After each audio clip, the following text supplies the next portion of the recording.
President Joe Biden signed the $1.9 trillion American Rescue Plan into law last week, and Democrats celebrated the package as one of the most consequential anti-poverty efforts in recent history. The plan includes $1,400 stimulus checks to Americans, funding for vaccine distribution, and $300 in enhanced unemployment benefits through August. So, who can expect to benefit from this bill? A huge percentage of Americans will get this round of stimulus checks. Those Americans who make up to $75,000 a year as individuals will get them. Heads of household who make up to $112,500 per year will get them. And joint filers, married couples earning up to $150,000 a year will get the full $1,400. And then filers with dependents, either children or adults, will also get $1,400 checks for each of those dependents. The new stimulus package also includes a major but temporary expansion of the child tax credit. And what that tax credit will do is it will send eligible families, again based on income, $3,000 for every child between the ages of 6 and 17 and $3,600 for every child under the age of 6. And that's a huge boost from what the tax credit normally gives. And the other difference is that some of that money will come in advance of next year's taxes.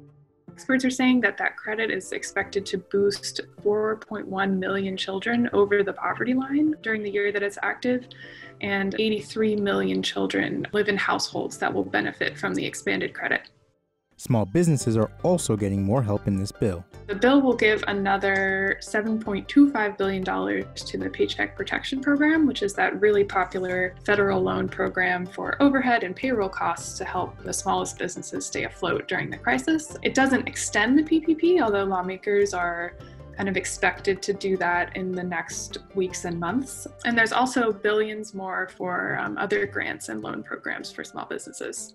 Due to the massive relief package and rapid pace of vaccinations, the Organization for Economic Cooperation and Development said it now expects the U.S. economy to recover twice as fast as previously thought. All this comes at a cost, however. Unprecedented spending during the pandemic lifted the federal deficit to a record $3.2 trillion last year, and this fiscal year's budget gap is expected to grow more quickly, fueling concerns on Wall Street that rapid inflation could hurt stocks once the economic recovery kicks into overdrive. Federal Reserve Chair Jerome Powell has said while there may be price spikes in the short term, in the long term, inflation won't be an issue.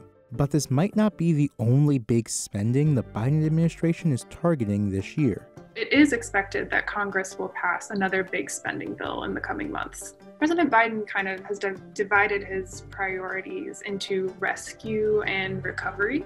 So the $1.9 trillion bill that just passed was the rescue half of that equation. And the recovery half will be the enormous infrastructure, jobs, clean energy bill that Democrats are already pivoting towards. I think experts are expecting that bill to come in at least $2 trillion.